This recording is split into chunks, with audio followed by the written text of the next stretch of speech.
자, 오늘은 말씀을 저희가 연례회의 때처럼 나눈 것처럼 요한계시록으로 시작을 좀 해보도록 하겠습니다. 먼저 요한계시록의 묵시비전이라고 제가 표현을 했는데, 요거는 성경에 나오는 용어는 아니지만 성경 전체를 조합해 볼 때 계시록을 설명하는 가장 정확한 단어라고 생각해요. 묵시비전이라는 게 뭐냐 하면은 이제 하나님의 생각이 나타내는 그림과 사람이 생각하는 그림이 포개어져서 하나님의 그림이 우리가 생각하는 이미지 안으로 스며들어와서 우리의 이미지를 재구성하는 그 과정을 묵시 비전이라고 표현하는 게 제일 적절하다고 보고요. 이러한 과정을 경험한 게 바로 저희가 바로 작년에 묵상했던 에스겔 말씀에서 이 에스겔이 경험했던 이미지와, 이 이미지라는 거는 사람이 구상하거나 생각하는 바를 얘기하는 거고요. 하나님의 이미지가 겹쳤을 때 이게 어떤 변혁 과정을 거치게 되는지를 설명하는 과정을 바로 묵시 비전이라고 표현을 합니다. 그래서 계시록의 말씀은 우연찮게도, 우연이 아니라 필연이겠지만 에스겔이라든지 그리고 말라기서 그리고 다니엘서에 있는 그 이미지가 겹치는 부분들, 이미지를 말하는 부분들이 많죠. 그래서 하나님의 어떤 이상이 등장을 하고 그거를 이제 마르아라고 표현을 하는데, 하나님의 어떤 신비로운 것들이 등장하는 그 이미지를 요한계시록에서 하나님의 말씀의 차원으로 이거를 재해석하고 재구성하는 언어로 꾸며져 있다. 이게 가장 중요한 포인트가 돼서 저는 이거를 묵시 비전이라고 표현을 할 수가 있는 것 같아요. 네, 그래서 이 단어에 대한 설명을 조금 말씀을 드렸고, 그 다음에 계시록은 제가 구성상으로 먼저 제가 첫 시간에는 이 구성에 대한 이야기, 그리고 계시록이 어떻게 쓰여져 있는가의 이야기를 조금 소개해 드리고 좀 쉬는 시간 가진 다음에 말씀 해설을 드리도록 하겠습니다. 첫 번째는 계시록은 구성이 이렇게 돼 있어요. 어떤 분들은 7개로 나눠져 있다, 뭐 여러 단락으로 나눠져 있다라고도 표현이 되는데, 그것도 일리가 있지만 가장 크게 핵심되는 구조는 1장하고 3장의 내용과 그 다음에 19장하고 21장의 내용이 똑같다고 보셔야 돼요. 1장하고 3장의 내용은 7교회한테 주는 비전이거든요. 그런데 아시겠지만 이 7교회가 당시의 소아시아 교회만을 얘기하는 게 아니라 우리가 묵상할 수 있는 거의 전부, 7이라는 숫자는 하나님의 완전수를 뜻하기 때문에 우리가 헤아릴 수 있고 우리가 상상할 수 있고 우리가 말씀을 볼 수 있는 그 가장 그 맥시멈이라고 해야 될까요? 가장 그 임계점에 다다른 숫자가 바로 7교회라고 말씀드릴 수 있겠습니다. 그래서 1장과 3장의 내용은 결국 소아시아 교회만을 얘기하는 게 아니라 우리의 마음속에 내재되어 있는 하나님이 보여주실 수 있는 혼적인 자아 안에서 하나님이 보여주실 수 있는 영적인 실체의 전부라고 얘기 드릴 수가 있겠고요. 그 영적인 실체에 대한 이야기를 19장과 21장에서는 어떻게 묘사를 하냐 하면은 우리의 존재가 바벨론으로부터 시작해서 새 예루살렘으로 나아가는 변화 과정을 그리고 있다. 그게 그러니까 우리의 혼적인 자아가 하나님의 영적인 터전을 만나서 영적인 하나님의 자리를 온전히 회복하게 된다라는 그 스토리로 19장과 21장이 꾸며져 있어요. 그래서 1장과 3장에서 줬던 이 7교회에 대한 온전한 말씀이 19장과 21장에서 바벨론에서 새 예루살렘으로 가는 변혁의 과정과 동일하다라고 생각을 해주시면 좋을 것 같고요. 그 중간에 나타나는 세 가지 의미가 봉인을 떼고 나팔을 불고 대접을 쏟는 것 안에 1과 3장, 19장과 21장의 내용에 대한 영적 비전에 대한 설명이다 라고 이렇게 구조를 생각해 보시면 좋을 것 같습니다. 자, 이렇게 구조에 대한 얘기는 말씀을 드릴 수가 있겠고, 그 다음에 이 묵시록을 얘기할 때 또 하나 말씀드릴 수 있는 거는 이 프랙탈이라는 용어를 조금은 생각해 주시면 좋을 것 같아요. 이 프랙탈이라는 거는 그냥 학문적인 용어인데 제가 계시록이나 그 다른 말씀을 요 구조에 대해서 딱히 설명할 부분이 없기 때문에 요런 단어를 제가 인용을 한 겁니다. 요게 학문적 용어니까 요거는 신경을 그러니까 이게 말씀에서 나온 이론이다라고 생각지는 말아주셨으면 좋겠는데, 이 프랙탈을 많이 닮아있기 때문에 설명을 드리는 건, 이게 창세기 1장의 내용과 거의 흡사해요. 계시록이. 창세기 1장을 보시면은 첫째 날의 창조 비전과 일곱째 날과 여섯째 날의 창조 비전이 거의 같은 하나님의 구원 역사를 설명하고 있다라는 것을 반복하고 있다는 것을 염두에 두셔야 될 것 같아요. 무슨 뜻이냐면, 창세기에서 1장에서 6장까지 갈 때 하나님께서 처음에 빛을 만드시고 뭐 하늘 땅을 만드시고 물고기를 만드시고 사람을 만드시고 이렇게 하나의 과정으로 이해가 되잖아요. 그런데 그런 맥락의 이해도가 중요한 게 아니라, 첫째 날 안에 이미 하나님께서 그리스도와 우리를 하나로 만드셨던 그 비전의 내용이 설명이 되어 있고요. 둘째 날도 셋째 날도 넷째 날도 그러한 내용들이 반복이 되어 있다라고 보시면 될 것 같아요. 그러니까 계시록도 그와 마찬가지 구조를 띠고 있습니다. 이 프랙탈이라는 거는 그냥 부분만 보더라도, 그러니까 이 부분만 보더라도 이게 그 사람의 몸의 전부라는 것을 알 수가 있듯이, 이 계시록의 말씀은 어떤 부분을 보더라도 그게 바로 그리스도의 십자가와 부활로 같이 포개어져서 보일 수밖에 없는 비전을 나타내고 있다. 그래서 제가 이 말씀을 드리는 이유는 뭐냐 하면은, 말씀을 접하고 읽을 때 이렇게 이야기로 읽어야 되는 말씀이 있고요. 그러니까 이 스토리처럼 기승전결로 읽어야 되는 말씀이 있고, 하나의 이야기를 또 다른 측면에서 이야기하는 걸로 이해해야 될 말씀이 있어요. 그러니까 무슨 얘기냐면은, 만약에 이렇게 하나의 컵이 주어졌으면 컵을 보면 똑같이 다 컵이잖아요. 근데 여기 전면에서 볼 때에는 요 그림이 있거든요. 그런데 이 그림이 보여지지만 이쪽 그림은 보이지 않죠. 그렇지만 똑같이 컵이죠. 그러니까 계시록 말씀은 뭐냐 하면은, 이쪽에서 볼 때나 이쪽에서 볼 때나 완전히 생소하고 다를 수 있는데, 결국에는 이 몸에 대해서 다루고 있다라는 것을 우리가 조금 염두에 두고 묵상을 해야 된다라는 게 이 계시록 말씀의 묵시 비전의 또 하나의 핵심이다. 이렇게 설명을 드릴 수 있겠습니다. 돌아와서 정리를 해드리면, 계시록의 포인트는 1장하고 3장, 19장하고 21장. 7교회인 우리의 하나님을 알 수 있는, 혼적인 자아가 하나님을 알 수 있는 전부에 대해서 설명하는 게 1장에서 3장 7교회에 대한 내용이고, 그 전부에 대한 설명을 듣게 되면은 19장과 21장과 같은 바벨론이라고 일컬어지는 하나님의 영적 자아에 전혀 무관심했던 내가 눈을 떠서 새 예루살렘으로 이걸 이행이라고 표현하는데, 넘어가게 되는, 이행 혹은 유월이겠죠. 유월절 할 때 유월, 넘어가게 되는 것을 경험하게 된다라는 그 비전에 대한 설명이고, 또 하나의 말씀은 프랙탈이라고 해서 이 내용은 같은 내용을 쉽게 말씀드려서 반복한다라고 보시면 돼요. 그런데 왜 같은 내용을 반복하는 게 중요하냐면요, 같은 내용의 반복에서 두 가지 중요한 포인트가 있습니다. 하나는, 사람은 이 선의 존재, 죄송해요, 이 선, 이렇게 직선, 선의 존재이기 때문에 같은 거를 못 견뎌야 합니다. 이게 좀 이상하지만, 예, 네. 근데 여러분들 안에는 나는 같은 거 다 좋아해, 난 한 가수만 좋아해, 이제 이런 거 있으시죠? 지금 그런 걸 말씀드리려는 게 아니라, 사람은 항상 뭔가 다른 것이 주어져야 된다라는 것이 인간이 갖고 있는 혼적인 한계예요, 여러분. 네, 이 말씀을 볼 때도 그렇습니다. 사실 말씀이 왜 율법이 되냐면요, 이 말씀을 오늘 1월 1일 날 여러분 새해 복 많이 받은 인사 나눴잖아요. 그럼 다짐을 받으면, 저는 옛날에 기억이 나는 게, 송구영신 예배 드리고 나면은 이 말씀 카드를 뽑더라고요.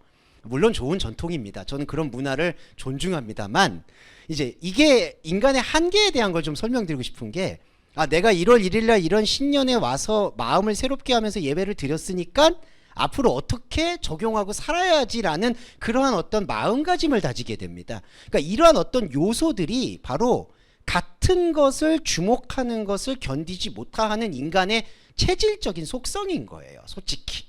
그러니까 여러분, 예술도 그렇고 문화도 그렇고, 저도 지금 예술 행위를 하고 있지만 사실은 거기에 다 헌납되어 있다고 봐도 과언이 아니에요. 부정적으로 말씀드린 것 같아서 죄송하지만, 사실은 인간은 계속 뭔가 미래적인 거, 새로운 거, 이거를 추구하려는 마음에 사로잡혀 있습니다. 그래야지 자기가 숨을 쉬고 살아있는 것처럼 느껴요.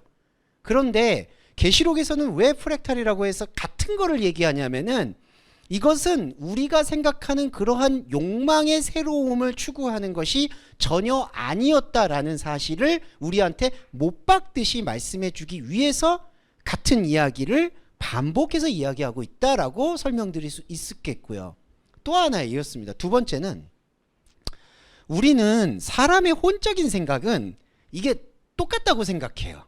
그러니까 이 로고스는요, 말씀은 사실은 표면적인 내용으로 보면은 우리가 표면적이고 현상적으로는 차이를 발견할 수가 없습니다. 차이를 발견해서도 안 돼요, 솔직히. 그러니까 말씀이 정말 다양하구나 뭐 이렇게 표현은 할 수도 있겠지만 하나님의 말씀에서는 사람의 관점에서는 차이라는 게 있을 수가 없어요. 그냥 몸이에요, 여러분. 이 몸. 그런데 자, 사람은 이거를 그냥 똑같다라고 생각을 하지만 하나님의 말씀의 자리와 하나님의 말씀이 펼쳐지는 그 비전 속에서는 우리가 같다, 똑같다, 변화가 없다라고 이 느끼는 것이 하나님의 나라와 하나님의 차원에서는 가장 역동적인 활동이라고 보셔야 될 거예요. 그러니까 그게 바로 하나님의 생각과 우리 생각의 결정적인 차이입니다.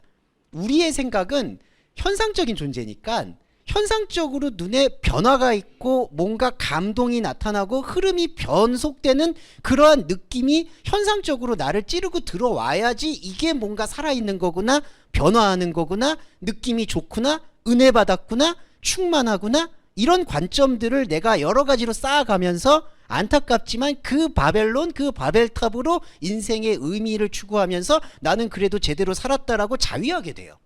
이게 바로 인간이 갖고 있는 혼적자의 지옥입니다. 그런데 하나님 말씀은 이거를 완전히 스탑을 시켜요.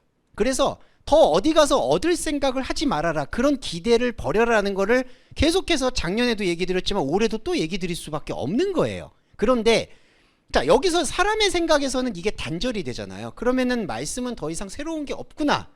근데 인간의 욕망이 뭐겠죠? 아까 새로운 거를 추구해야지 숨을 쉰다고 느끼니까 또 뭔가를 찾으려고 하는 거예요. 근데 가장 문제는 그거를 말씀 안에서 자꾸 찾으려고 한다는 거죠.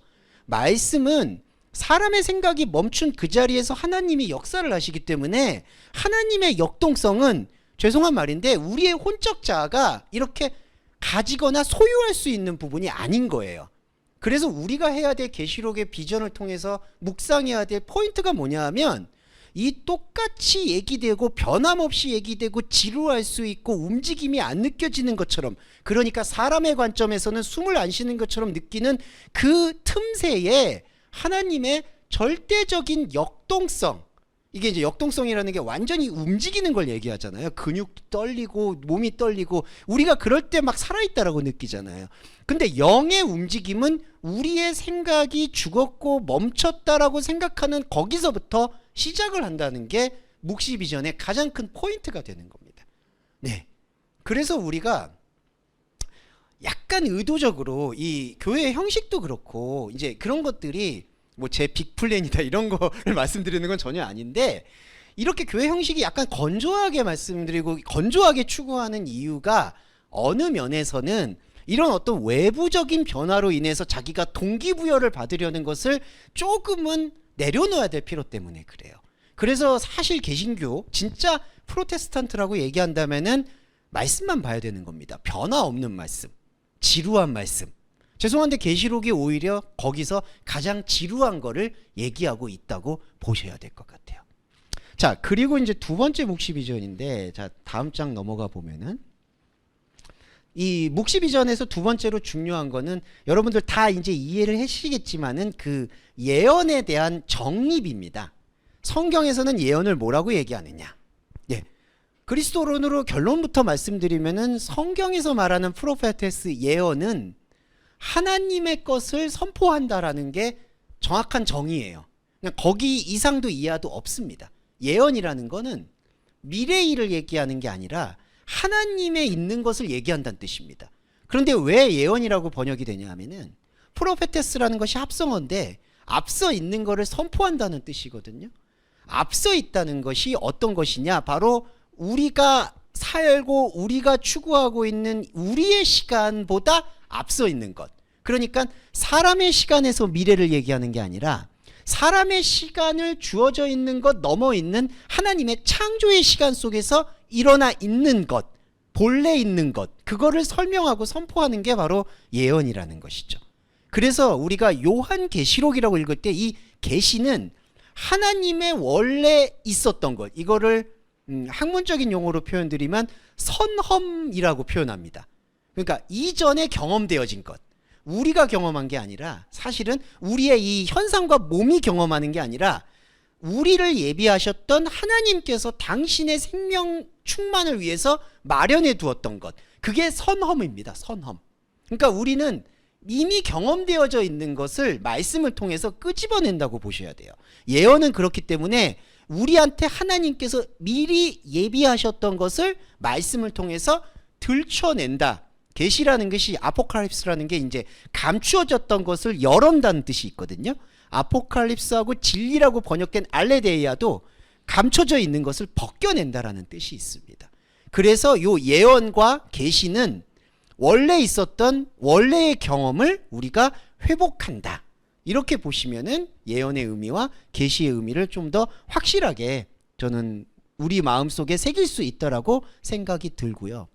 그리고 또 하나, 요한은 그러면은 왜, 여기 제가 앞서 잠깐 말씀드렸던 게 뭐 666이라든지 그리스도의 신부, 새 예루살렘, 14만 4천 명, 그러니까 이런 약간 이상한 이미지 언어들을 사용했느냐, 이게 또 하나의 포인트가 되는 건데, 저는 분명히 이렇게 느껴요. 자, 요한도 그렇고 바울도 그렇고, 저는 요한이 반모섬에 유배했다는 사실은 분명하다고 생각하고요.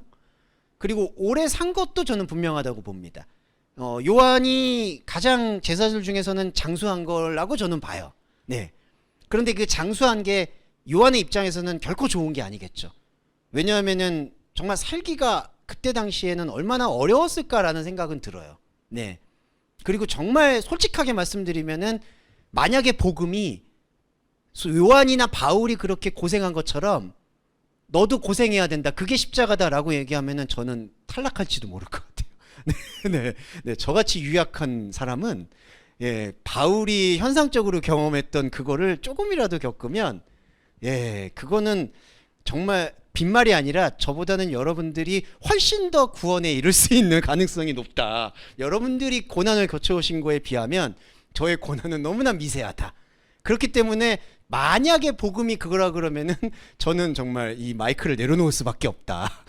그 고난은 못 감당할 것 같아. 특히 요한도 정말 계속해서 인생의 시간을 보면서 얼마나 볼 걸 못 볼 거를 다 봤을지를 아마 헤아릴 것 같습니다. 네, 그런데 요한이 가장 장수했고 반모섬에 있었고, 또 하나 결정적으로 저는 환상을 봤을 거라고 봐요. 그러니까 하나님께서 어떤 꿈이 되었든 계시가 되었든 우리가 흔히 말하는 달란트라고 얘기할 수도 있겠죠. 그거를 저는 경험했을 거라고 봅니다. 그 경험이 이미지였을 거예요. 그런데 이 중요한 건요, 이 요한계시록이 어떻게 쓰여져 있는지를 우리가 이제 이 반년 정도의 시간 동안에 계속 묵상을 할 텐데, 이렇게 오해를 하는 경우가 많아요. 무슨 뜻이냐면 하나님께서 요한에게 이미지를 주셨어요. 환상을 통해서. 그래서 마치 노스트라다무스 예언가처럼 이미지를 줬기 때문에 갑자기 영감을 받아가지고 막 이렇게 적었다. 혹은 하나님이 나한테 꿈을 주셨고 그 꿈을 봤는데 나는 꿈의 이미지를 이렇게 그대로 적었다라고 보는 경향이 상당히 높아요. 그런데 그렇게 보기가 어렵습니다. 왜냐하면 요한은 그 이미지를 느꼈어요. 그런데 요한도 요한복음을 보시면 아시겠지만은 현상이 현상으로 풀리는 것은 하나님의 복음이 아니라는 그 원리를 알고 있는 사람이에요. 그러면 요한이 현상적으로 나에게 이런 모습들이 보여졌는데 이것이 의미하는 바가 무엇일까라는 그 묵상의 시간이 필연적으로 있었다라는 걸 우리가 간과해서는 안 된다는 거예요.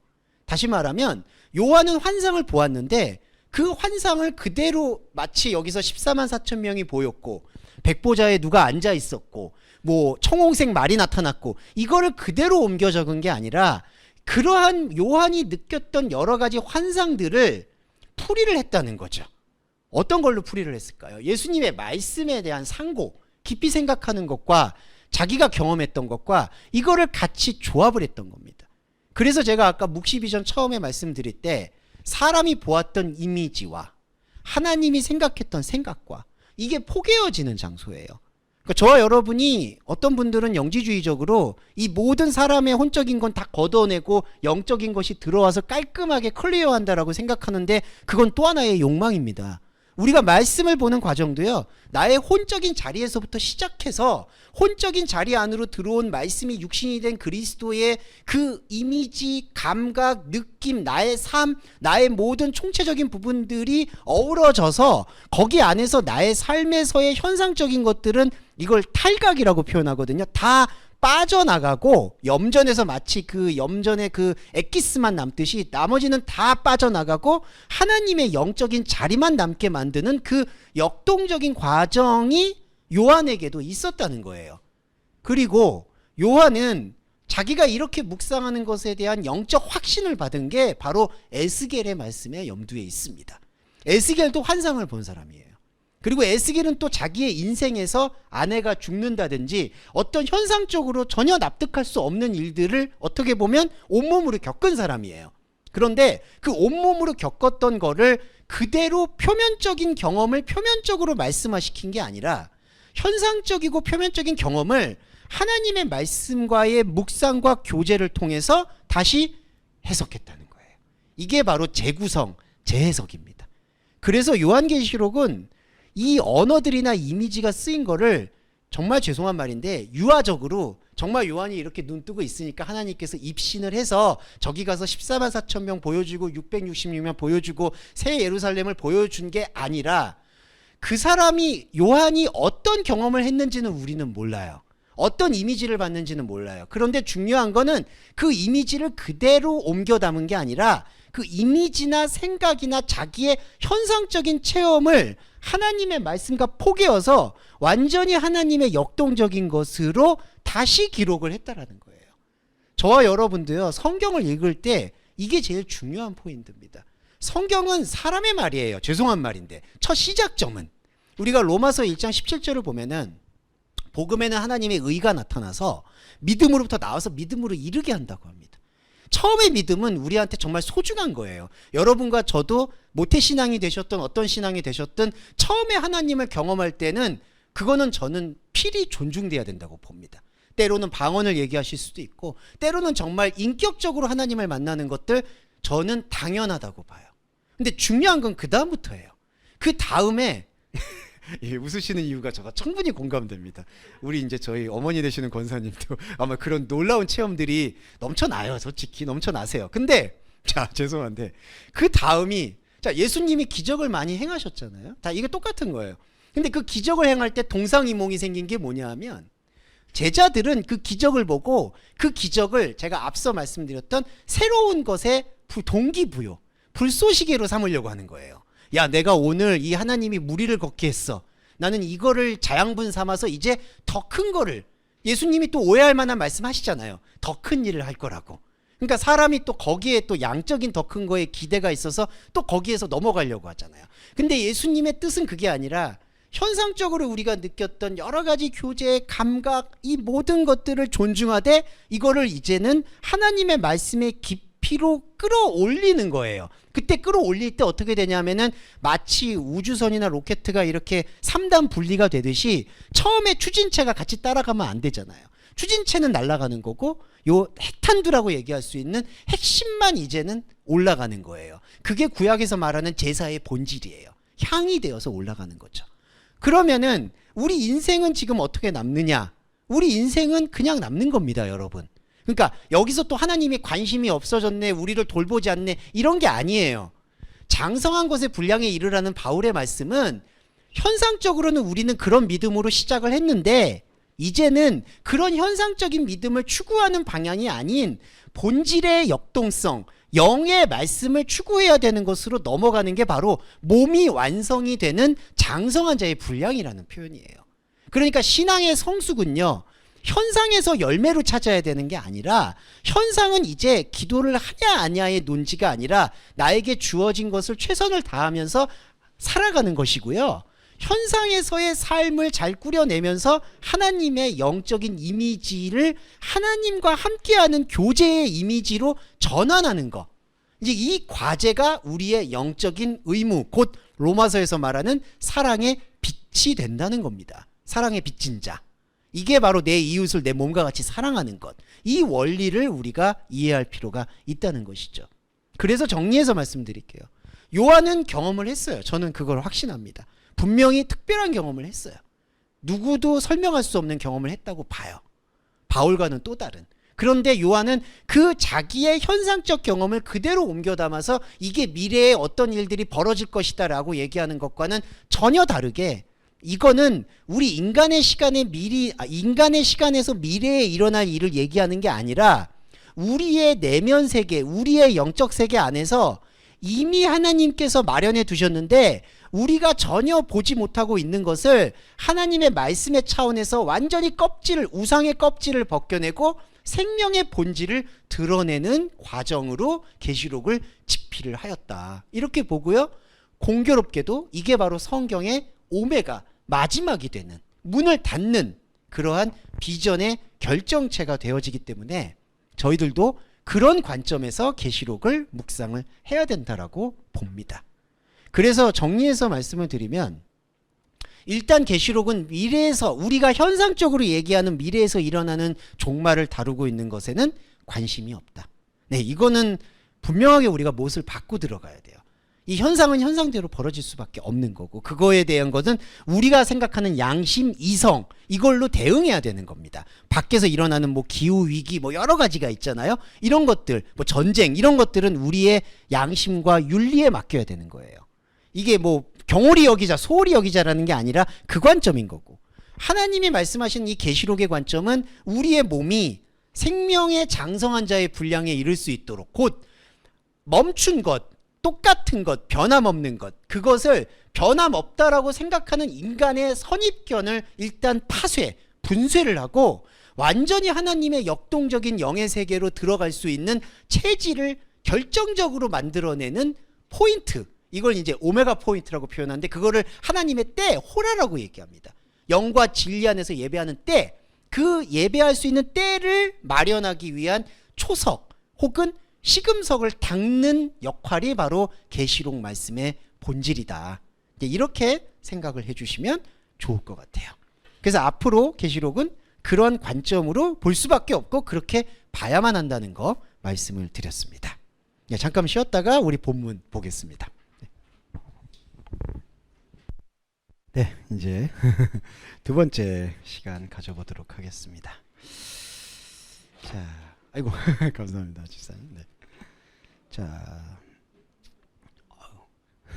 아니 추우신데 그렇게 옷을 벗고 겉옷을 아이고 입고 들어가셨나요? 네. 자, 1장 1절부터 살펴볼게요. 오늘은 서론에 대한 부분 살펴보도록 하겠습니다. 네. 자, 이건 말씀으로 계속 읽으면서 갈게요. 자, 언제적도 다 그랬지만 지금부터도 계속 그렇게 해보겠습니다. 자, 예수 그리스도의 계시라. 자, 처음에 그렇게 시작했죠. 아포칼립스 예수 그리스도. 자, 이 부분은 아까 말씀드렸듯이 계시는 껍질을 벗긴다라고 볼 수가 있어요. 예수 그리스도를 벗기는 행위라고 보시면 됩니다. 왜 예수 그리스도가 벗겨진다라고 표현을 하냐면은, 예수 그리스도만큼 안타깝게도 사람 눈에 우상으로 밟히는 대상이 크지 않아요. 잘 아시겠지만 예수라는 대상이 우리한테 거의 우상과도 같고, 초대교회 때도 복음을 받아들이는 기쁨은 잠시, 이 예수 그리스도가 그들의 우상이 되는 경우를 우리가 허다하게 보셨습니다. 갈라디아 교회가 그렇고 고린도 교회가 그렇고요. 그래서 여러분, 첫 번째 문장에 아포칼립스 예수 그리스도, 예수 그리스도의 계시라는 것은 예수 그리스도를 벗겨내는 글이다, 이 뜻입니다. 여러분, 이렇게 보시면 되죠. 그 다음에 하나님이 그에게 주사라고 되어 있는데, 그가 누구냐면은 지금 그리스도를 뜻해요. 하나님이 그에게 줬다라고 합니다. 근데 줬다라는 게, 이게 주었다라는 게 뭐냐 하면은 선물을 얘기하는 거예요. 여러분, 하나님의 선물은 연고가 없습니다. 연고가 없고 미움이 없다는 뜻은 지난번에도 말씀드렸지만 인간이 기대할 게 없다는 뜻이에요.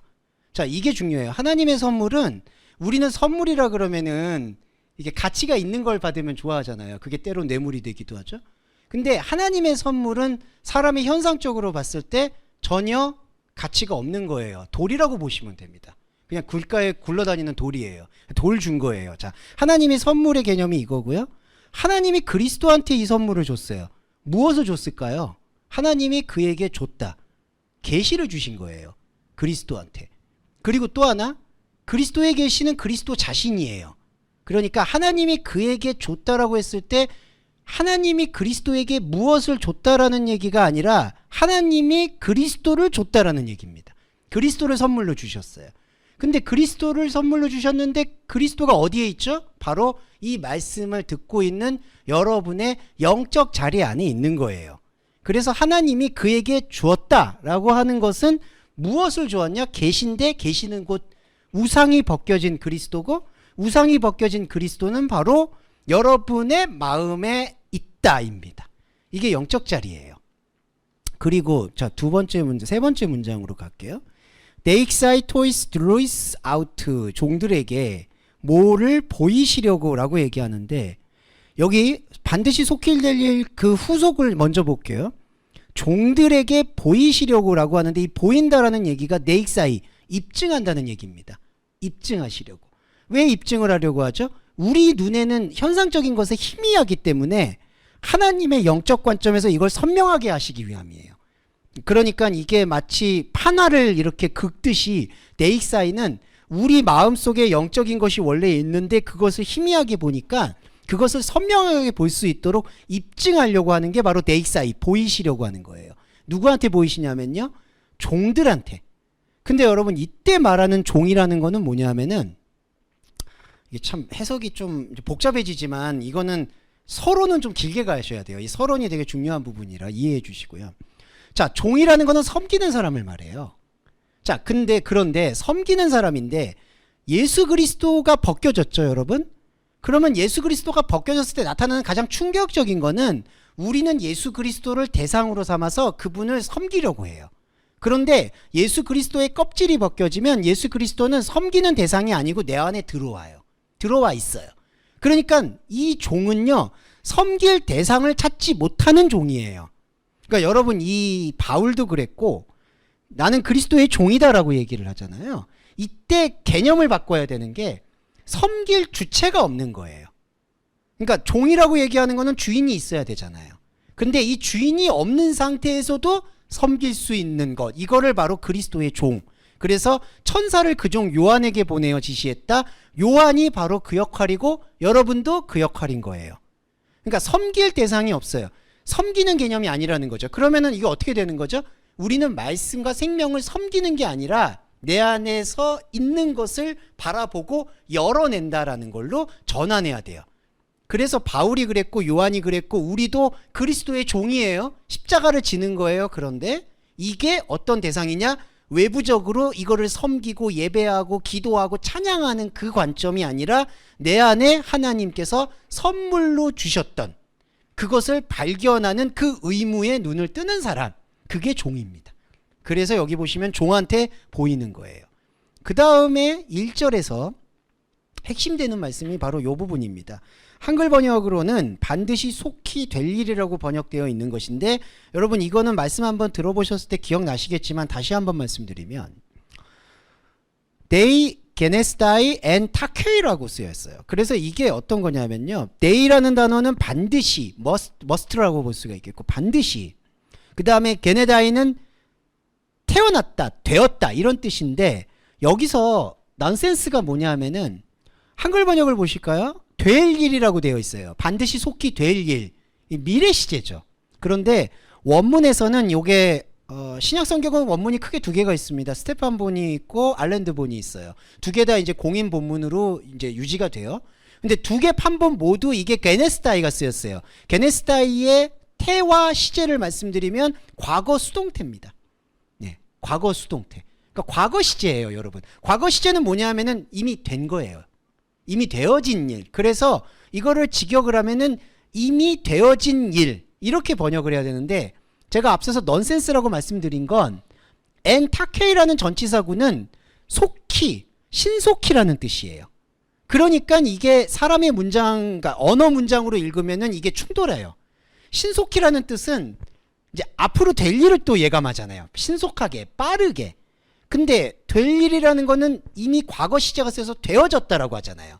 그러면 이 충돌에서 우리가 무엇을 묵상할 수 있게 되느냐? 결정적인 거죠. 되어진 일은 너무나 당연한 거예요. 왜 그럴까요? 예수 그리스도는 본래부터 하나님이 당신의 시간 속에서 이미 주신 거예요. 그러니까 과거 시제가 맞는 거예요. 이미 있는 거예요, 이게. 예수 그리스도의 말씀이. 그러면은 속히라는 거는 뭐냐? 신속히라는 게 뭐냐? 이 엔타케이라는 용법은 시간, 사람의 시간으로 신속하다는 걸 얘기하는 게 아니라 하나님의 생각 속에서 이미 이루어진 것이 내 안에서 찰나의 섬광처럼 파고든다라는 의미를 내포하고 있는 거예요. 그러니까 속히 된다라는 게 인간의 시간 속에서 막 빨리 일어난다, 빠르게 된다, 이렇게 되는 게 아니라 하나님의 시간은 번개와도 같고 찰나와도 같다라는 그러한 그 관용 구절이라고 보시면 되는 거예요. 자, 이 말씀을 제가 정리해서 그걸 말씀드리면, 자, 1장 1절에는 중요한 게 몇 가지가 있는 게 예수 그리스도의 계시예요. 요한계시록은 예수 그리스도의 계시는 예수 그리스도의 우상의 껍질을 벗겨내는 행위가 계시예요. 두 번째로 하나님이 예수 그리스도에게 주었어요. 뭘 준 게 내용이 있는 게 아니라 그리스도 자신을 주셨어요. 그리스도 자신이 선물인데 그게 어디에 있냐면은 바로 여러분 각자의 내면 세계, 영적 자리 안에 있다는 거예요. 그리고 마지막으로 마지막이 아니라 세 번째로 종이라는 거는 섬길 대상이 없는 종. 섬길 대상이 없어요. 없어야 돼요, 여러분. 그리고 예수 그리스도는 섬기는 대상이 아니에요. 내 안에서 발견하는 대상입니다. 발견하는 말씀이에요. 그게 바로 종이에요. 그리고 마지막 네 번째, 반드시 속히 될 일이라는 것은 이미 되어진 일, 하나님의 예비된 생명 속에서 되어진 일을 지금 증거하고 있는 게 계시록이다. 이게 이미 1장 1절에서 결론처럼 나왔다라고 볼 수가 있겠습니다. 네. 저기 혹시 비품실 문을 열면 좀 추우실 수 있는데 혹시 닫아주실 수 있을까요? 네. 네, 혹시 추우실 수가 있어서. 네. 네. 자, 1절이 많이 복잡하죠. 제가 일부러 복잡하게 보려는 게 아니라 이게 다 중첩된 의도가 묻어 있어서 그래요. 그래서 1장 1절을 말씀드렸고요. 자, 2절은 요한은 하나님의 말씀과 예수 그리스도의 증거, 자기의 본 것을 모두 증거하였다. 자, 여기서 중요한 부분이 이거였죠. 자기가 본 거. 근데 지금 자기가 봤다라는 것 앞에서 선행되는 게 뭐냐면요, 로고스토 데우, 하나님의 말씀과 마르티안 예수 그리스도, 예수 그리스도의 증거예요. 그러니까 여러분, 이게 2절에서 자기의 본 것이라고 했을 때 아까 제가 앞서 말씀드렸던 요한이 어떤 입신을 하거나 환상 중에 본 것을 증거했다라는 게 핵심이 아니라 하나님의 말씀과 예수 그리스도의 증거에 대해서 접점을 일으켰던 거, 그거를 요한은 봤다라고 표현하는 거예요. 그러니까 저와 여러분도 지금 2절의 말씀에 입각해서 보면은 우리가 뭘 본다라고 했을 때 무엇을 보냐면은 예수 그리스도의 마르티안, 증거를 보는 것이다. 그러면 여러분, 예수 그리스도의 마르티안은 뭐죠? 1장 1절에 예수 그리스도의 계시가 나타나는 거예요. 예수 그리스도 계시는 내가 가지고 있던 예수 그리스도에 대한 생각의 우상이 벗겨지는 게 예수 그리스도의 증거예요. 그리고 여러분, 그게 본 거예요. 그거를 여기 2절에 보시면 자기의 본 것을 증거하였다라고 되어 있는데, 증거하였다는 게 이 동사가 여기 들어오면은 안 되는데 여기 들어왔네요. 뭐 그렇게 번역을 하겠습니다. 근데 예수 그리스도의 증거에 대해서, 계시에 대해서 본 것이다. 그러니까 다른 게 본 게 아니라는 거죠. 다른 걸 보는 거는 무의미해요. 그거를 지금 2절에서 한 번 더 강조를 한 거고요. 3절을 볼까요? 이 예언의 말씀을, 아까 말씀드렸듯이 예언은 제가 풀어드렸던 것 같습니다. 앞서 있는 걸 선포하는 것, 하나님의 계획을 이해하고 수용하는 것, 그게 예언이에요. 그 예언의 말씀을 읽는 자와 듣는 자와 그 가운데 기록한 자를 지키는 자들은 복이 있나니. 저희가 새해니까 요 복이 나와서 참 다행입니다. 그래도 신년 설교인데 복 하나 없으면은 좀 예, 그래도 복이 나왔어요. 마카리오리. 네, 복 나왔습니다. 네, 그래서 복이 있나니. 그래도 요한도 눈치가 있으셔서 그래도 이렇게 처음에다가 서론에는 복을 넣으셨네요. 나머지는 복이 별로 없어서 제가 좀 그랬는데, 자, 일단 아시겠지만 이 지금 복이 뭐냐면은 이 복은 읽는 것과 듣는 것과 기록한 것을 지키는 것이 복이라고 얘기해요. 그러니까 복의 상태예요. 복의 상태. 그러면 복의 상태가 뭐냐 하면은 먼저 예언의 말씀인데, 자, 예언은 뭐냐 하면은 하나님의 계획에 대한 선포잖아요. 근데 하나님의 계획에 대한 선포는요, 하나님 언어예요. 그러니까 우리가 이거를 이해할 수도 없고 알 수도 없어요. 그 하나님 계획에 대한 선포를 우리한테 우리 인간의 언어로 이해할 수 있도록 준 게 로고스예요. 여기 1장 3절 예언의 말씀. 그러니까 자, 예언이라는 것은, 프로페티아스라는 것은 하나님의 계획이라서 우리가 볼 수도 없고 만질 수도 없어요. 이게 우리 안에서 풀어질 수 있는 첫 번째 교두보, 첫 번째 조건이 로고스예요. 이 로고스가 뭐냐? 이 성경입니다. 그런데 이 성경은 그냥 하나님의 말씀이기도 하지만 이 성경은 지금 뒤에 전제가 있어요. 읽어야 되고 들어야 되고 지켜야지 이게 말씀이 되는 거예요. 그러니까 말씀이 되지 못하게 되는 경우는 읽지 않고 듣지 않고 기록한 거를 지키지 않을 때 나타난다는 거죠. 자, 이렇게 생각을 해주시면 좋겠어요. 예언은 하나님의 차원이고요. 말씀은 그 하나님의 계획을 우리가 이해할 수 있도록 일단 기초적으로 성경으로 허락된 것, 그게 로고스. 세 번째는 그 말씀이 내 안에서 읽고 듣고 지켜져야지 생명의 복의 상태가 된다. 자, 이렇게 되고, 그러면 이 세 가지가 중요한데, 먼저는 읽는다라고 번역이 됐는데요. 이 읽는 게 아나기노스코가 쓰였습니다. 아나기노스코라는 것은 무슨 뜻이냐면은 다시 깨우치다라는 뜻입니다. 그러니까 이게 읽는다라고 번역이 되는 게 그다지 적절하진 않아요. 아나기노스코라는 건, 기노스코는 깨달음이란 뜻이고요. 아나는 다시라는 뜻이 있습니다. 반복하다.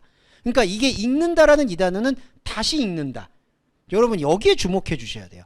다시 읽어야 된다는 건 뭐냐면요, 그냥 투박하게 말씀드리면 현상적으로 적혀있는 이 말 로고스를 레마로 읽는다는 뜻이에요. 무슨 뜻이냐? 그냥 현상적으로 적혀있는 말인데 이 현상적인 말 안에 아까 말씀드린 그 원리가 있어요. 십자가의 원리. 이게 우리 생각을 멈추게 하려는 의도와 뉘앙스다라는 것을 이미 이해하고 읽어야 돼요. 우리 생각의 멈춤. 자, 우리 생각의 멈춤으로 읽는다라는 게 여러 가지 대표적인 게 있는데 한 가지 말씀드릴까요? 예수님이 물 위로 걸어오시죠. 예수님이 물 위로 걸어온다는 걸 우리가 십자가의 관점에서 묵상할 때는 그게 뭐냐 하면 물 위를 걷고 싶어하는 우리의 욕망을 드러내는 행위가 되는 거예요. 그러니까 예수님의 이적의 뜻은 사실은 내가 하나님 아들이니까 이게 위대가 본질이 아니라 이 예수 그리스도를 우상으로 보잖아요. 그리스도를 우상으로 보고 있는 우리의 잘못된 신관, 잘못된 종교심, 그거를 까발리는 거예요. 오병이어도 마찬가지입니다. 안타깝지만. 왜냐하면은 오병이어를 베푸시고 난 다음에 예수님이 엄하게 꾸짖으시는 게 너희들이 떡을 먹고 배불렀기 때문에 나를 지금 모르는 거다. 남은 광주리를 얘기하세요. 남은 광주리라는 건 사람이 먹고 남기려고 한다는 거죠. 그러니까 이것도 욕망인 거예요. 사람이 배고프면 이 배를 굶주리지 않게 만들 뿐이 하나님이다. 그거 아니에요. 하나님은 그렇게 안 해도 우리를 케어하세요. 여러분 이 담대함을 가지셔야 돼요. 우리가 일상에 대해서 기도 안 한다고 하나님이 우리의 기도를 안 들어주신다, 우리의 삶을 버린다, 이거는 죄송한데 상당히 유아적인 해석입니다. 기도를 안 한다고 하나님이 그게 우리의 삶을 방치한다? 이건 말도 안 돼요. 거기에 대해서 아예 관심을 끄셔야 돼요. 우리의 이 말씀의 행위는, 거기는 하나님이 그냥 알아서 하신다고 보셔야 돼요. 자, 그런데 우리가 지금 제가 말씀드린 이 아나기노스코는 바로 예수님의 이적이든 예수님의 말씀이든 다시 읽어야 되는 거예요. 다시 봐야 되는 거. 이게 바로 첫 번째예요. 읽는 거. 두 번째는 듣는 건데요. 듣는 게 아쿠사테인데, 여러분 이 듣는다라는 거는 두 가지 의미가 있습니다. 내가 수용을 한다는 얘기가 있고요. 또 하나 듣는다는 것 안에는 이 앙겔로스와 같이 흘려보낸다는 뜻이 있어요. 자, 듣는다는 건요, 내가 스피커가 되는 거나 아니면 리스너가 되거나 하나의 어떤 울림체가 된다는 뜻이에요. 스피커라고 생각하시면 돼요. 그러니까 제가 이걸 들었어요. 그러면 이 들은 게 내 안에서 다시 읽고 있어요. 그러면 이게 나 안에 이렇게 수용되는 게 밖으로 흘러나와야 된다는 거예요. 흘러나올 때 어디로 흘러가냐면요, 이게 바로 하나님에게로 흘러가는 거예요. 그러니까 이게 이제 영적 피드백인데, 들었다라는 거는 내가 이게 하나님의 말씀을 다시 읽었잖아요, 여러분. 그럼 다시 읽는 그 자체가 하나님에게 내가 리액션을 드리는 거예요. 그러니까 이게 들어와서, 하나님이 말씀이 들어와서 내가 하나님의 말씀에 대해서 반응을 보이는 게 총괄적으로 듣는 거예요. 듣는 거. 그러니까 이게 듣는 게 그냥 이렇게 듣고 끝나는 게 아니라요. 내가 듣잖아요. 듣는 게 내 안에서 깨달아져요. 나와요. 그러면 그게 하나님에게로 돌아가요. 그러니까 여러분 이게 그냥 구약에 말하는 제사의 전부라고 보시면 돼요. 들어가지고 나와요. 이게 듣는 거예요. 그리고 마지막으로 기록된 것을 지키는 자.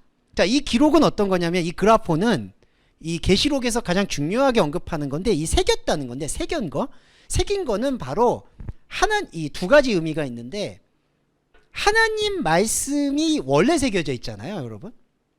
원래 기록돼 있어요. 원래 기록돼 있는 거를 나한테 보여주시는 게 포함된 게 기록이란 뜻이에요. 그러니까 하나님은 원래 기록하셨어, 우리한테. 그게 계시록에서 생명책이라고 나오거든요. 그러니까 하나님은 주원규라는 존재를 이미 기록하셨어요, 당신 안에. 그런데 나의 혼적인 자아와 나의 현상이 이 기록한 것을 내가 눈으로 보고 확증하고 다시 읽지 못하면 그 기록은 그냥 죽어 있는 거예요. 그런데 여기서 그 가운데 기록했다라는 이 기록은 기록되어 있는 원래 것을 바로 볼 수 있게 하는 거. 그러니까 기록을 볼 수 있게 하는 게 기록이에요. 예, 그러니까 성경의 기록은요, 바로 그거예요. 그러니까 새로 쓰는 게 아니라 원래 써 있는 거를 발견하는 거예요. 그게 기록이에요. 그리고 마지막으로 지키는 거, 이게 제일 중요한 게 바로 시간을 버티는 겁니다. 네, 여러분 이거는 유도나 격투기를 생각하시면 돼요. 버티는 거예요. 왜 버틴다고 말씀을 드리느냐, 아까 제가 말씀드렸듯이 저는 시간을 악마라고 생각합니다. 이렇게 생각하면 새해 저 벽두부터 이런 말씀 드려서 정말 송구한데, 시간이 부패하잖아요. 이 부패가 도덕적 부패가 아니더라도 이 크로노스는 참 얄궂어요. 시간이 갈수록 아까 제가 처음에 말씀드렸듯이 내가 변화 안 하면 도태된 것 같고, 내가 뭔가가 달라져야 될 것 같고, 항상 그리고 과거보다 좀 더 잘 살아야 될 것 같고, 이게 뭐가 죄야? 이게 뭐가 잘못됐어? 근데 여러분 이게 우리를 좀먹을 수가 있어요. 말씀을 보는 데 있어서는. 왜냐하면요, 시간은 계속 우리를 등을 떠밀어요. 쭉쭉 앞으로 가게 만들어요. 그래서 우리를 불안하고 조급하게 만들거나 아니면은 내가 그래도 이제 인생 빨리 떠나야지, 이런 식으로 뭔가 계속해서 끝장을 낼 것처럼 우리를 책동하고 책은질해요. 이게 크로노스의 악마성이에요. 그러니까 이게 크로노스가 하나님의 카이로스인 시간을 만나면 완전히 자유로워지는데, 그렇지 못하고 계속 등 떠밀듯이 이게 쭉쭉쭉쭉 밀고 가는 거예요. 지킨다는 건요, 그걸 멈추고도 견딜 수 있는 체질을 만드는 겁니다. 그러니까 여러분 이게 제가 왜 계시록을 아마 상반기 내내 읽으실 텐데 똑같다고 제가 왜 스스로 말씀을 드렸냐면, 스스로 실토를 했냐면은 정말 똑같아서 그래요. 되돌이표처럼 되게 복잡하게, 제가 또 복잡하게 설명을 하잖아요. 복잡하게 얘기했는데 돌아와 보면은 그 똑같은 얘기하고 앉아 계시네, 이거예요. 맞아요, 여러분. 똑같은 거예요. 그런데 지키는 거는 이 크로노스의 시간이 계속해서 끌고 가려는 그것을 계속 멈춰 세우게끔 우리가 스스로 말씀에 이 가늠좌가 되어져야 되는 거예요. 그게 읽는 거, 듣는 거, 기록한 걸 지키는 거예요. 이게 바로 복 있는 자입니다. 이게 팔복이에요. 이게 팔복이 회복이 되는 겁니다. 그리고 마찬가지로 이렇게 될 때, 자, 요게 원인과 결과인데요. 이 마카레오의 복이 회복이 되면 이게 보여요. 가르 카이로스 앵기스, 때가 가까이 왔다. 여기 말하는 때는 카이로스, 하나님의 말씀하심을 뜻합니다. 가까이 왔다는 건요, 헬라어에서의 가까이 왔다는 뜻의 조금 의미 본질은 이렇게 물리적으로 가까이 왔다는 것만이 아니라, 만약에 저하고 집사님이 작년에 만났을 때하고 지금 만났을 때하고 가까운 농도가 다르잖아요. 그 친밀감을 표현하는 겁니다. 앵기스. 그러니까 물리적으로 가까이 왔다라는 뜻을 얘기하는 게 아니라 카이로스, 하나님의 말씀이 너의 안으로 가까웠다. 이거 예수님이 그 얘기하죠. 회개하라, 천국이 가까웠다. 그러니까 멀리 저기 있다가 지금 왔다, 임박했다, 이게 아니라요, 우리 안에 새겨진 것이 가까웠다. 이거 임박했다. 우리 안에 파고든다. 그래서 여러분 감히 말씀드리면 이 앵기스, 가깝다는 게 우리 안에 더 선명하게 파고들면은 크로노스로부터 우리가 탈각이 되는 거예요. 자유로워지는 거예요. 그러면은 시간이 흘러가든 뭐가 흘러가든 내 인생이 죄송한 말인데 어떻게 되든 그게 나의 정체성을 규정하는 게 아니라는 거예요. 그래서 나의 희노애락은 인간의 뿌리를 받고 있는 혼적인 희노애락에서 영적인 희노애락으로 이게 전환점을 맞이하기 때문에 세상의 사람들이 볼 때에는 이 사람이 좀 건조해 보일 수가 있는 거예요. 왜냐하면은 여기 세상에 뿌리를 박을 때는 세상에서 기쁘면은 와 기쁘다가, 세상에서 슬프면 막 위로하다가, 이제 이게 움직이잖아요. 근데 이 방향타가 점점 옮겨가게 되면은 이게 여러분 자신도 모르게 뜨악해지는 거예요. 되게 잘된 일이 있었는데 뭐 별로 이러고 되게 슬픈 일이 있는데 뭐 이렇게 되는 거예요. 그게 여러분 성격이 안 좋아지는 게 아니라 생명으로 바뀌신다고 그건 느끼시면 좋을 것 같아요. 때가 가까웠다. 그러니까 여러분 이 교회 공동체는 더 건조해지는 게 맞아요. 그렇게 막 좀 표현이 죄송한데 곰살맞게 막 그래도 잘 웃고 하는 건 좋죠. 하지만 막 곰살맞게 뭐 간이며 심장이며 다 내주실 필요가 없다. 그런 스탠스보다는 여러분 각자가 하나님 말씀에 집중할 수 있도록 여러분들 각자의 지체분들의 환경을 같이 돌봐주는 그 정도 수준이 가장 적합하다고 생각이 듭니다. 때가 가까웠다는 거는 그렇게 설명드릴 수 있겠고, 조금만 더 설명드릴게요. 서론이라서. 4절, 요한은 아시아에 있는 7교회에 편지한다. 자, 여러분 아까 말씀드렸듯이 이게 아시아에 있는 7교회라는 게 그때 당시에 요한이 볼 수 있는 교회의 전부예요. 자, 이게 뜻하는 바는 뭐냐 하면은 우리도 우리의 주어진 인생이 있잖아요. 뭐 90년의 시간, 100년의 시간, 이 시간 안에 내가 나타낼 수 있는, 내가 하나님에 대해서 계속 읽고 듣고 지킬 수 있는 그 전부를 말하는 게 바로 7교회입니다. 그러니까 여러분 이제 앞으로 나오게 될 7교회는 저 외부의 교회는 아무 상관 안 하셔도 돼요. 그러니까 외부의 교회에서 뭐가 서머나가 일어나느니 뭐 빌라델비아 교회 갔냐느니 이런 것들은 그냥 다 상징으로 취급하시면 됩니다. 그거는 아니고 여기 7교회는 우리 인생이 혼적인 자아가 경험을 할 수 있는 혼적인 것의 맥시멈, 이걸 7교회에 편지한다. 근데 왜 편지를 할까요? 자, 편지에는 두 가지 의미가 있어요. 편지는 기록이에요. 기록은 뭐냐 하면요, 약간 복잡한데 좀 설명드릴게요. 7교회라고 얘기했을 때 교회를 완전하게 보는 경향이 있잖아요. 근데 여기서 지금 말하는 이 교회라는 게 뭐냐 하면요, 껍질을 깰 수 있는 준비가 되어져 있는 일종의 플랫폼이라고 생각하시면 돼요. 정거장, 7교회한테. 그러니까 교회는 뭐죠? 기록된, 그러니까 주어진 표면적인 성경을 읽는 장소라는 거죠. 그러니까 회당이라든지 교회는 일단 이거 읽잖아요, 여러분. 절이나 사찰에서는 이걸 읽진 않죠. 그러니까 이게 교회예요, 첫 번째 여러분. 7교회가. 그런데 편지 기록한다는 건 뭐냐면 아까 말씀드렸듯이 이거를 교두보 삼아서, 이거를 뭔가 플랫폼, 정거장 삼아서 하나님이 원래 기록하신 것을 읽으려고 한다는 거예요. 이게 편지예요. 그러니까 7교회는 완성된 게 아니라요, 그냥 표면적 교회라고 보셔야 돼요. 쉽게 말씀드리면 1차적 교회. 그러니까 1차적 교회 안에서 편지를 한다는 건 우리가 그래도 예배를 드리고 뭐 종교심을 익히고 주일날 이렇게 나오고 이제 이런 게 뭔가 시스템이 갖춰졌잖아요. 몸의 체질, 습관, 그걸 가지고 원래 있던 거를 읽게 된다는 거예요.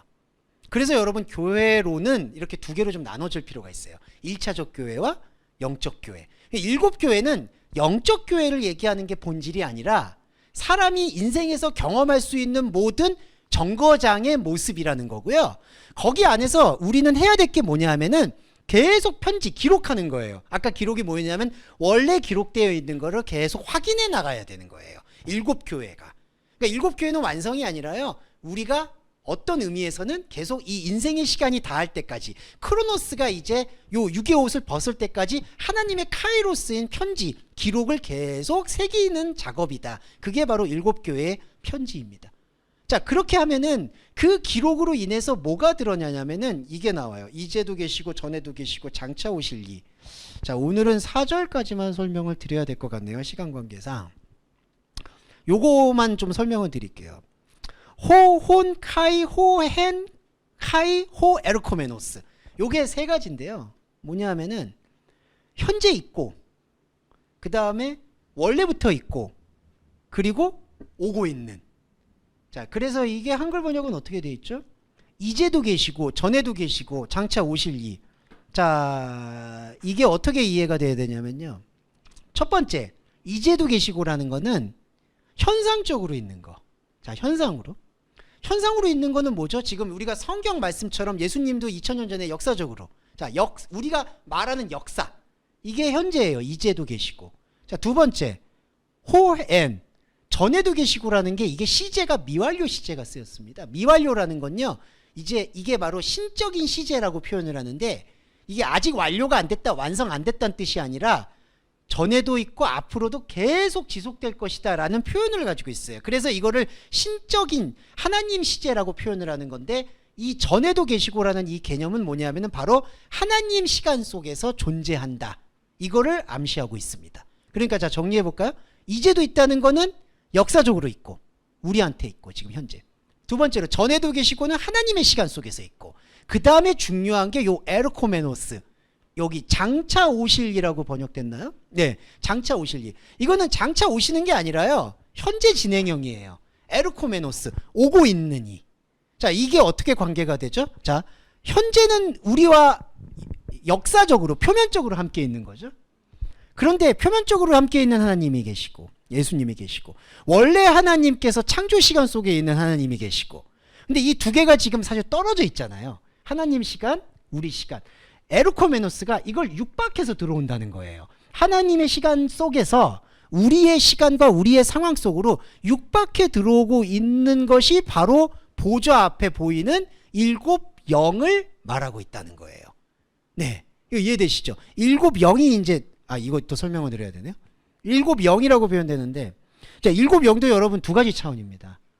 영은 그냥 하나예요. 그러니까 우리가 숫자 개념으로 하나라는 게 아니라, 그냥 영이라는 거는 하나님의 실체 그 자체라고 표현되는 거예요. 푸뉴마 루아흐, 영이에요. 근데 일곱 영이라는 거는 이게 영이 일곱 개 있다 이 뜻이 아니고, 숫자 7이라는 의미가 강조되는 것도 아니에요. 무슨 뜻이냐면, 이때 일곱 영이라는 것은 일곱 교회인 우리가 기록을 느꼈을 때, 그러니까 육박하고 있는 에르코메노스, 하나님의, 이걸 현존이라고 하는데, 하나님의, 우리가 파고드는 하나님의 말씀이 느껴졌을 때 내 안에 영이 없음을 온전히 고백하게 되는 터전이 일곱 영이에요. 그러니까 이것이 아주 긴장관계, 영적인 긴장관계인데, 일곱 영을 이제 많이 해석을 할 때 충만한 영으로 보는 경향이 있어요. 그런데 이게 충만한 영이 되려면 나의 일곱이라는 하나님의 숫자가 들어왔을 때 내 안에 십자가 고백이 있어야 돼요. 내 안에 완전히 텅 비었다라는 고백이 나와야 돼요. 우리가 영을 고백하는 방식이에요. 우리가 영을 고백할 때에는 하나님의 일곱이 들어오고, 하나님의 일곱이 내 안에서 에르코메노스, 육박해서 들어오니까 내 안에서 아무것도 담을 수 있는 게 없다라는 것이 철저하게 폭로되는 십자가 고백이 바로 일곱 영 고백과 동일하다. 왜냐하면요, 우리가 말씀을 읽을 때 이걸 완성형으로 많이 봐요. 일곱 영이다, 일곱 촛대다, 그러면은 어떤 하나님의 충만한 것이, 완전한 것이 들어와 있다. 이거 사람 욕망이에요. 예. 일곱 영 안 들어와요. 일곱 영이 왜 들어옵니까? 영은 그냥 실체예요. 그럼 이게 뭐였냐? 바로 우리의 텅 빈 것을 고백하는 자리예요. 근데 이게 동시적인 게, 자, 동시적이라는 게 왜냐하면, 자, 요것만 설명드릴게요. 맨날 이것만 설명드려요. 올해도 또 그럴 것 같아. 맨날 이것만, 그러다 10분 더 가고. 죄송해요. 딱 5분만 더 설명드릴게요. 죄송해요. 우리가 가지고 있는 시간이 있고, 하나님의 시간이 있고, 육박해서 들어오잖아요. 그럴 때 우리가, 우리의 현상 세계에서는 텅 비었다는 게 보이거든요. 자, 요거 현상 감정이에요. 현상 감정. 근데 에르코메노스, 들어오는 분은 뭐였죠? 우리 안에 원래 있었던 영의 자리를 들춰내잖아요. 그럼 여기서 이제 이게 난리가 나는 거예요. 하나님과 내가 만났다라는 이 생명의 셀레브레이션, 생명의 역사가 여기서 보이는 거예요. 그러니까 여기서 막 영적인 것이 움직이는 거예요. 여러분, 이 내가 현상 감정으로 텅 비었다라고 고백하는 이 십자가 고백이 하나님의 말씀 차원에서는 부활 고백이 되는 거예요. 그래서 이 성경 66권은 결정적으로 십자가와 부활의 하모니라고 보시면 돼요. 똑같이 동시에. 그래서 제가 이걸 말씀을 드리는 건, 그런데 우리가 생각하는 현상 감정이라는 것은 매우 냉정해서 텅 빈 것밖에는 보여줄 수가 없다는 것을 우리가 인정을 해야 된다는 거예요. 현상 감정에서 또 셀레브레이션을 막 느끼려고 하는 거. 그러니까 막 일곱 영이 충만하게 들어왔어, 뭐가 나는 대단해졌어, 이제 달라지는 것 같아, 2023년, 이런 게 아니라 여기는 계속 텅 빈 걸로 가는 거예요. 텅 빈 것. 근데 동시에 내 안에 원래 있는 영적인 자리에서 생명이 분출이 되는 거예요. 네, 여러분 진짜 분출이 되는 겁니다. 근데 이게 이제 저희가 현상감적으로 잘 느껴지지 않는 건데, 근데 저는 좀 더 희망적으로 말씀을 드리면, 현상감정에서는 다 기대했던 것들이 많았기 때문에 안 느껴진다고 저는 생각해요. 하나님의 말씀에 정리한 것이. 그런데 현상 감정에서 내가 기대했던 것들에 대한 것을 다시 재구성을 한다면 저는 우리가 살고 있는 시간 속에서도 사도 바울이 3층 천을 경험했던 것처럼 영적 감정을 내가 느끼는 이 혼적인 감정 안에도 느낄 수 있는 것이 분명히 올 것이고 이미 여러분들 안에 그것이 있을 거라고 생각을 해요. 요한도 그것을 분명히 느꼈다라고 봅니다. 이게 바로 우리 시간 안에서 하나님이 예비한 것이 육박해 들어올 때 나타나는 내 안에 하나님 없음의 십자가 고백인 일곱 영이 나타나는 것이다. 이렇게 정리를 해볼 수가 있지 않겠는가. 네, 이렇게 생각이 들었습니다. 네, 오늘 여기 4절까지 하고요. 다음 주에 서론 부분을 한 번만 더 좀 나눠봐야 될 것 같습니다. 네, 그러면은 저희가 정리기도 하고 주기도문함으로써 함께 마무리하도록 하겠습니다. 살아계신 하나님 아버지, 우상의 숭배와 껍질을 깨는 예수 그리스도의 아포칼립스를 오늘 첫 포문을 열고 묵상하였습니다. 우리의 묵상 안에서 하나님의 신비가 그대로 느껴짐을 고백합니다. 하나님의 신비가 우리 마음속에서 그저 현상적으로 배설되는 것이 아니라 당신의 영적 자리에서 온전히 보일 수 있는 것으로 회복해 주시기를 간절히 소원합니다. 우리 동서말씀교회 교회 여러분들 2023년을 다시 열었습니다. 2023년의 시간은 우리에게 은혜롭고 희망적인 것을 헌사할 수도 있지만 더 어려운 것을 헌사할지도 모르겠습니다. 감히 고맙고 간절히 고맙기는 2023년에도 우리 동서말씀교회 교회 여러분들이 현상적이고 우리 안에 있는 여러 가지 경제적 어려움과 그리고 물질적 어려움, 그리고 몸의 어려움, 건강의 어려움, 그리고 관계의 어려움으로 고통받지 않도록 인도해 주시고 배려해 주시기를 간절히 소원합니다. 그 영적인 목적은 오직 우리 마음속에 육박해 들어오시는 하나님 말씀을 채우기 위함임을 고백하며 예수 그리스도의 이름으로 감사히 기도드립니다. 아멘. 주기도문 함께 하겠습니다. 하늘에 계신 우리의 아버지여, 이름이 거룩히 여김을 받으시오며 나라에 임하옵시며 뜻이 하늘에서 이룬 것 같이 땅에서도 이루어지이다. 오늘날 우리에게 일용할 양식을 주옵시고 우리가 우리에게 죄 지은 자를 사하여 준 것 같이 우리의 죄를 사하여 주옵시고 우리를 시험에 들게 하지 마옵시며 다만 악에서 구하옵소서. 대개 나라와 권세와 영광이 아버지께 영원히 있사옵나이다. 아멘.